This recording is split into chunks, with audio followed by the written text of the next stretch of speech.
we had a procedure to get into a good form. Right? The good form was the one where we can back substitute and get the solutions completely. Right? I don't think I have an example of that on the board. Oh, yeah, like this. This was in good form. I get z equal to -4, then on z I can value y. Once I fix y, once I fix z, I get the value of x2. This was the simple case.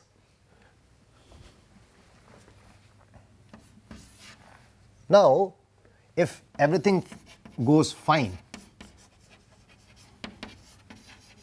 we get into the good form, we get a unique solution.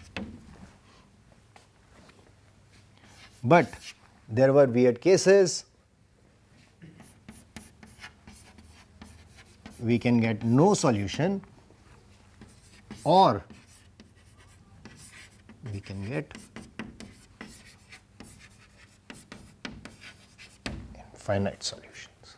This is one thing which we will remember, that these are the three cases possible, but I also want to outline what do I mean by a procedure, right? The procedure was, you were given Ax equal to b, you wanted to apply the procedure to get it into equivalent set of equations. A prime x equal to b prime, such that A prime is kind of upper triangular.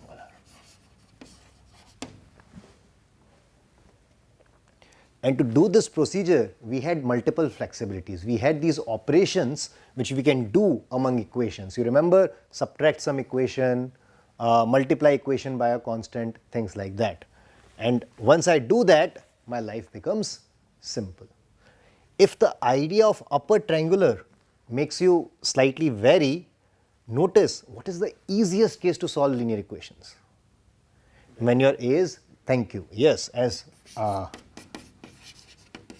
Tufan pointed out, if A is diagonal. This was the easiest case. If A is diagonal, then we have values of x equal to something, y equal to something written for us. Ideally, if we could change our equations to diagonal equations, that would be great. But we realized that if we had an upper triangular matrix, we can always convert it into a diagonal matrix by back substitution. That's the good form. This is the good form. And to get to this good form, we have some operations.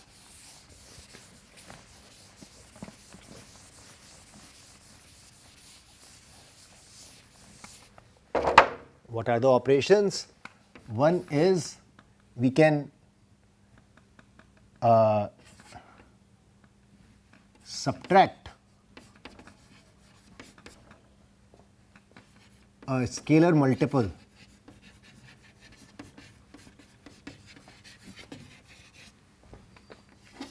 of an equation from another equation.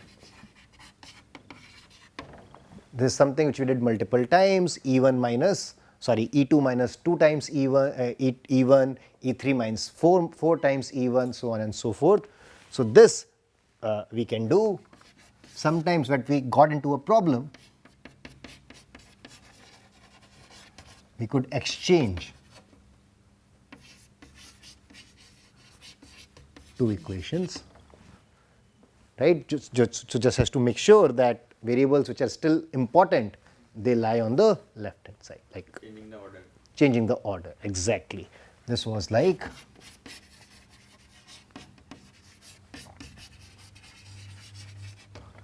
and third set is not really very important. It's there so as to make the equations look beautiful, is to be able to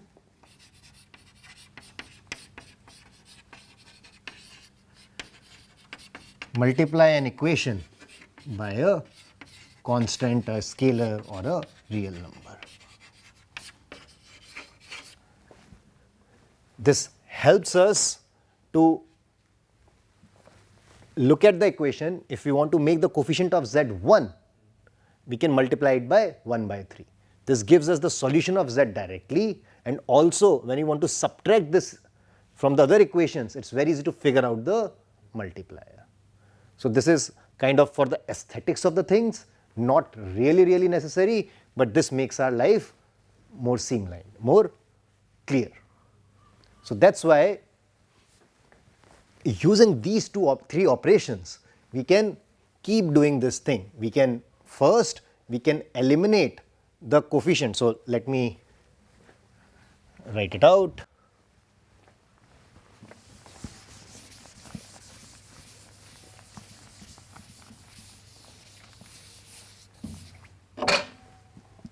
Remember,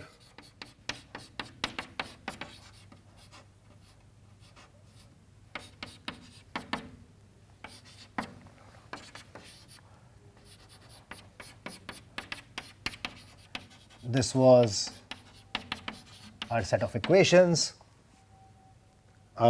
We can first make this coefficient 1, then use this equation to eliminate all the constants of x1 from all the other equations. Then we multiply, make sure that this coefficient becomes 1, use this. Anytime if we don't find the coefficient, we just interchange equations or interchange variables to keep going. And this procedure finally will give us a good form. Once you have a good form, it is easy to read off the solutions. This was the essential process. Let me emphasize slightly this I will once again talk about, but let me just clarify this thing, that sometimes our good form might look like this. I should use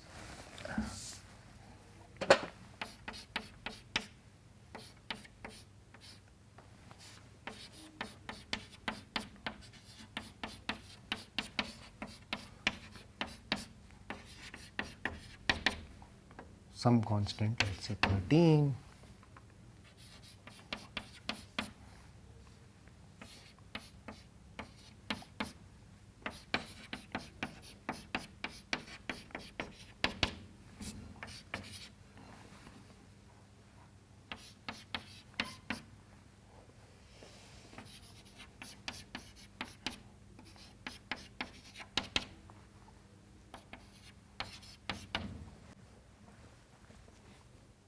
Right?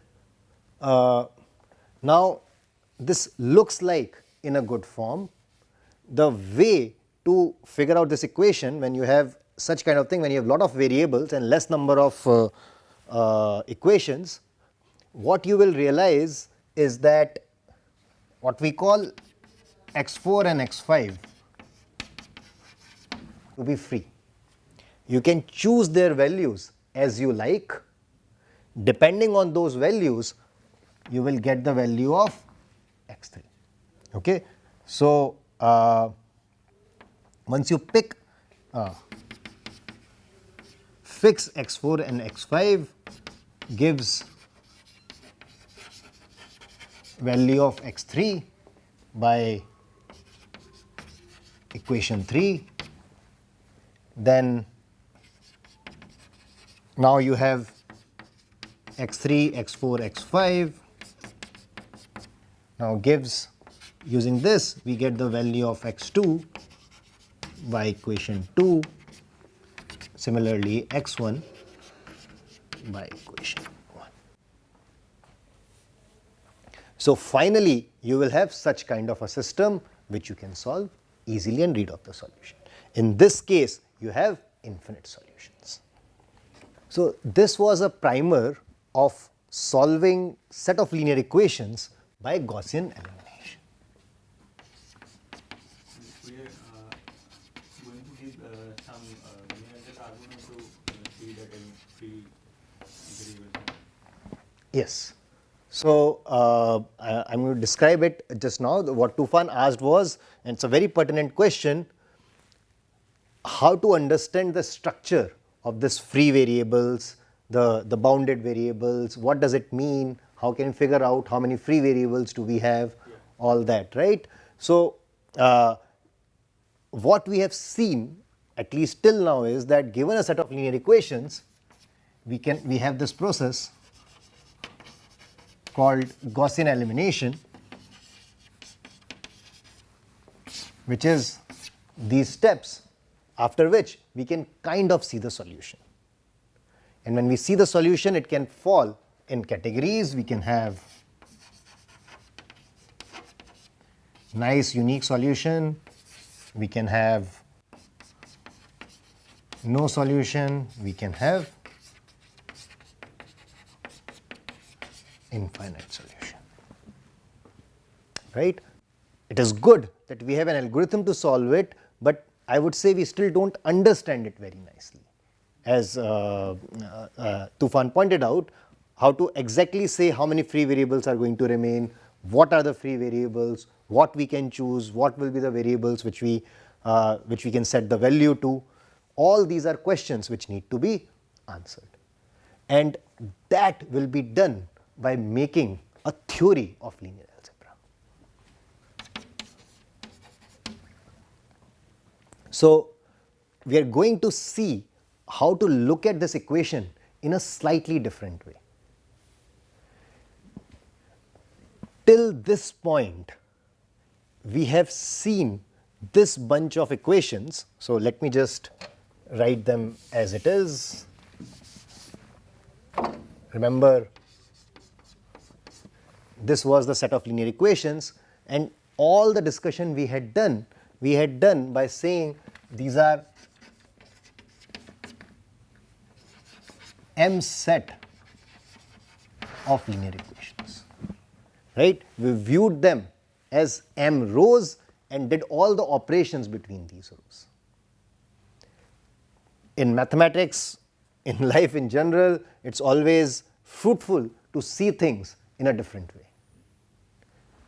So now, looking at this equation, I need not look at it row wise, I can also look at it column wise. So that means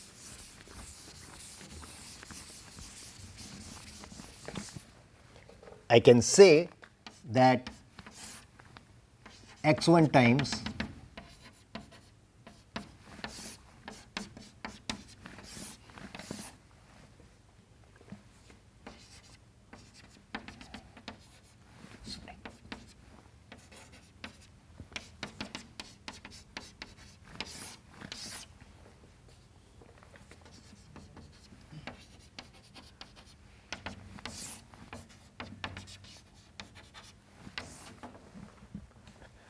so this equation now, I will view it as column-wise equation. And you know these objects, these are called vectors. And x1 times this plus x2 times this is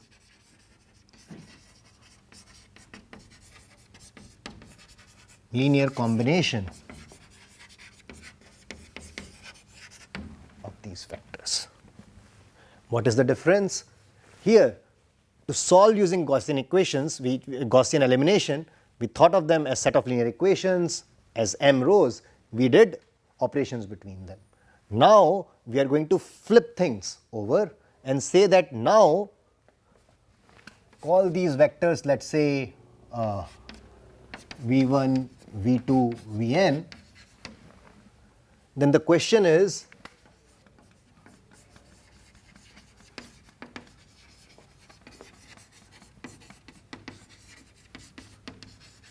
there a linear combination of v1, v2, vn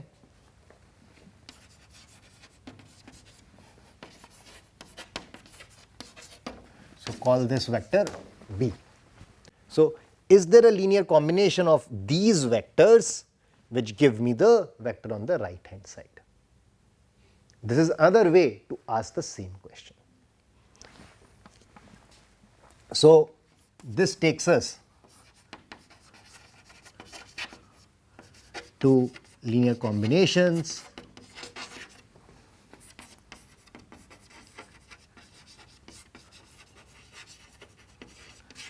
linear dependence and independence, basis,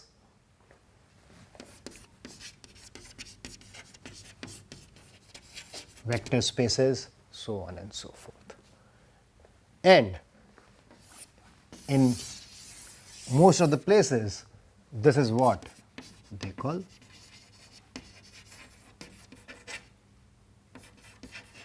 linear algebra. So, once we look at it as row equations, we found an ad hoc way, Gaussian elimination, to find solutions, but we wanted to understand it more. So, we flip it, we think of it as linear combination of vectors and then ask what happens to linear combination of vectors. Once we apply linear combination of vectors, what kind of vectors can we get? In particular, can we get the vector b1 to bn? This idea generates the entire theory of linear combinations, vector spaces, basis, linear dependence and linear independence. Our task now would be to learn these concepts and then express the solutions we got by Gaussian elimination in this theory. So, another refresher on linear algebra will be there, and the idea would be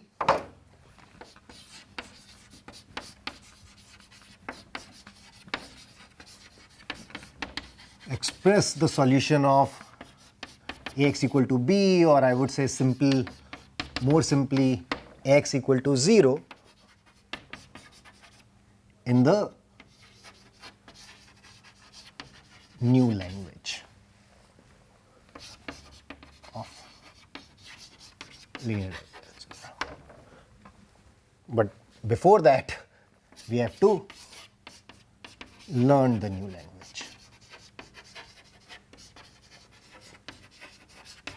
Writing in the opposite way, but in the next lecture we will learn this new language. I am sure many of you are already familiar with it, but again we will go through it, we will learn the new language and then we will see how we can express the solution of these equations we really wanted. Remember, this will give us the feasible solution of a linear program. We wanted to give a feasible set of linear program, and this was an important thing. So, to understand the solutions, not just say, oh, we can give the solution, to understand the solutions, we have to write it in the new language. That is going to be our purpose, and that will be covered in the next lecture. With that, we will be ready to tackle linear programs and the solutions of linear programs. Thank you.